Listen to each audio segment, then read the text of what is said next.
Chers amis, bonjour. Je vous souhaite déjà une très belle semaine en ce dimanche 21 mai 2023. Nous allons commencer la leçon de la semaine, deux systèmes opposés. Je vous invite à vous préparer pour la prière d'introduction. Éternel notre Dieu, notre Père, merci Seigneur de nous donner ton pain de vie ce matin. Nous t'avons donné déjà, Seigneur, nos cœurs, notre être tout entier en sacrifice d'action de grâce. Et nous nous sommes offerts tout ce que nous avons, tout ce que nous sommes déjà, Seigneur. Sont sur ton autel. Nous venons nous offrir. Nous venons aussi, Seigneur, te louer, te psalmodier, t'exalter pour ce que tu es, pour qui tu es, pour ta grandeur, pour ta majesté, pour ton amour pour nous, Seigneur, et de nous avoir créés. En ce moment, nous allons étudier, méditer ta parole, qu'elle soit pour nous une lumière sur nos sentiers, qu'elle soit pour nous un guide et qu'elle nous change les idées, les caractères, notre caractère et surtout, Seigneur, qu'elle nous aide à partager avec les autres ce que nous allons apprendre ce matin en vue, Seigneur, de nous transformer, de nous édifier à salut. Pardonne nos péchés, bénis notre activité de ce jour. Au nom de Jésus, nous te prions. Amen. Chers amis, nous avons deux systèmes opposés aujourd'hui, comme le titre de la leçon. Et cette semaine, nous étudions une ville appelée confusion. Dans le semaine, on a étudié toujours, c'est toujours dans le questionnaire, les messages des trois anges, les trois messages cosmiques. Et nous gagnons une ville appelée confusion et nous avons mémorisé Apocalypse 14, Apocalypse en 17, verset 14. Ils combattront contre l'agneau et l'agneau les vaincra parce qu'il est le Seigneur des seigneurs, le roi des rois. Et les appelés, les élus et les infidèles qui sont avec lui les vaincront aussi. Et à combattre contre l'agneau, contre Jésus, contre l'agneau immolé, et l'agneau les vaincra parce que le Seigneur des seigneurs, et il est le Seigneur des seigneurs et le roi des rois. Et nous-mêmes, les appelés, les élus, les fidèles qui, avec Jésus, nous-mêmes, nous vaincre. Alors, une ville appelée confusion. Déjà, le thème du grand conflit, le conflit entre le mal et le bien, représenté avec le symbolisme de deux femmes dans le livre de l'Apocalypse. Dans l'Apocalypse 12, nous avons une femme revêtue de soleil avec une couronne de 7 étoiles et la lune sous ses pieds. Et nous gagnons l'autre femme qui est vêtue d'écarlate dans Apocalypse 17. C'est le mal entre le mal et le bien. Symbole de la femme vêtue du soleil dans la gloire éblouissante du Christ. Nous venons dans Apocalypse 12, c'est une femme enveloppée du soleil, la lune sous ses pieds, une couronne de 12 étoiles sur sa tête. C'était une femme enceinte qui était en travail et dans les douleurs de l'enfantement. Dans l'Apocalypse 12, nous avons, c'était une femme qui était assise sur une bête écarlate pleine de noms de blasphème, et en cette tête dit corne.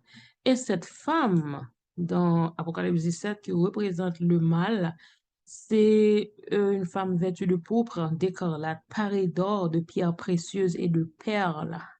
Elle tenait dans sa main une coupe d'or remplie d'abominations et d'impuretés de sa prostitution.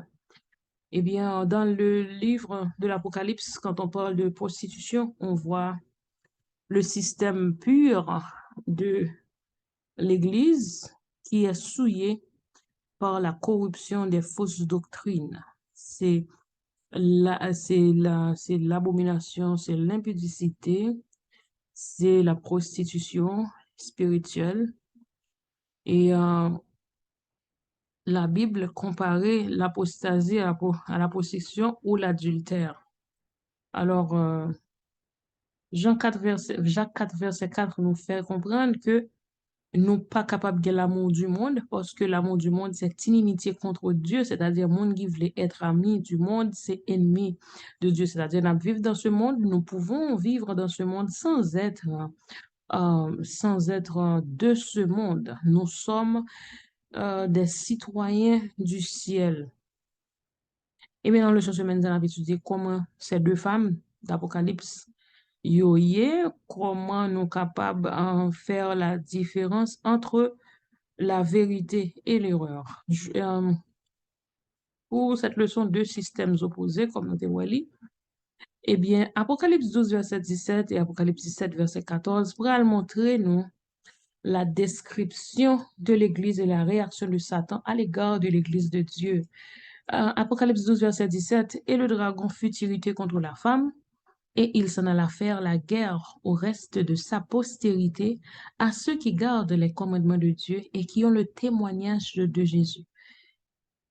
Alors, le dragon, le nouveau dragon, c'est le serpent ancien, c'est Satan, c'est le cas adverse, c'est représenté par le mal, par l'impudicité, par l'abomination, et le serpent ancien, Satan, astre tombé du ciel, qui se rebellait contre Dieu, eh bien, l'irrité contre la femme, contre l'Église, et il s'en alla faire la guerre au reste de sa postérité, de la postérité de l'Église.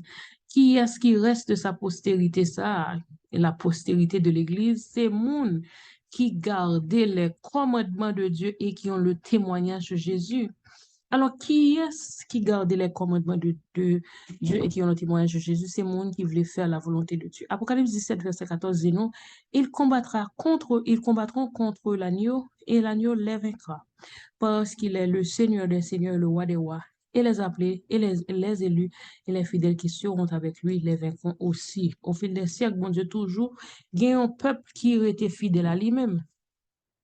Eh bien, Apocalypse 12, verset 17 montre, non, la fidélité à c'est monde qui gardait les commandements de Dieu, qui est fidèle avec bon Dieu.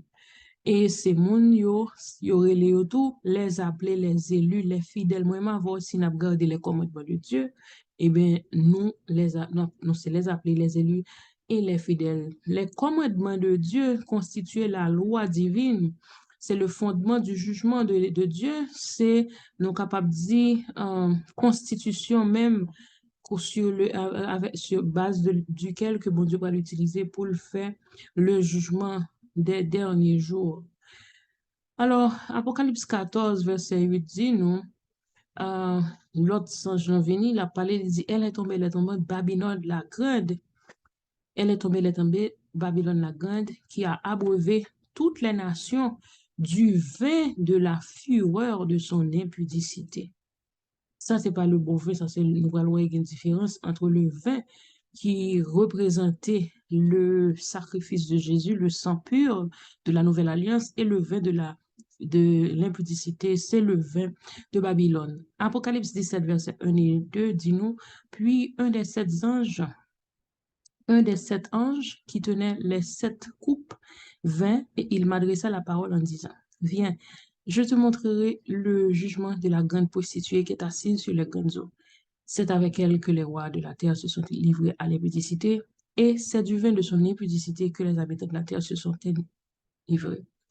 Eh bien, nous t'ai parlé de vin, de, le vin de la nouvelle alliance, ça c'est le vin de l'impudicité, le vin que les habitants de la terre se sont livrés. Alors, Jean montré comment le livre de Jean décrit, Jean écrit le livre de l'Apocalypse, le livre que Jean écrit, c'était Révélation de Jésus-Christ pour les événements de la fin des temps. Alors, dans le moment que Jean écrit le livre ça, l'ancienne ville de Babylone était un temps détruite. Eh bien, c'est pas Babylone littérale, là, c'était plus Babylone de la fin des temps.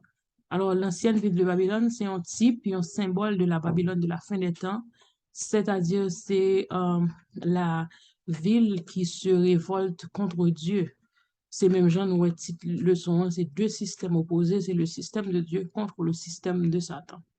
Babylone, dans le livre de l'Apocalypse, est représenté un faux système religieux qui a des caractéristiques similaires à la Babylone de l'Ancien Testament.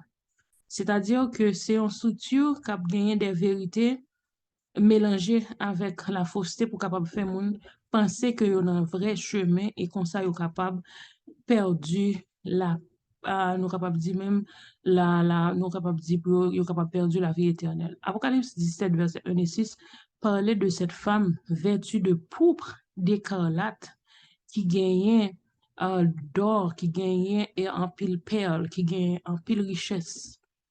Et bête ça, chita, sous femme ça chita son bête écarlate. Bible a relé femme ça yon prostituée. Le terme prostituée fait rappel à une femme qui c'est l'église qui a le mettait avec un pile roi de la terre yo capable de livrer à l'impudicité. La Bible relève le prostitué parce qu'elle quittait son véritable époux, Jésus-Christ.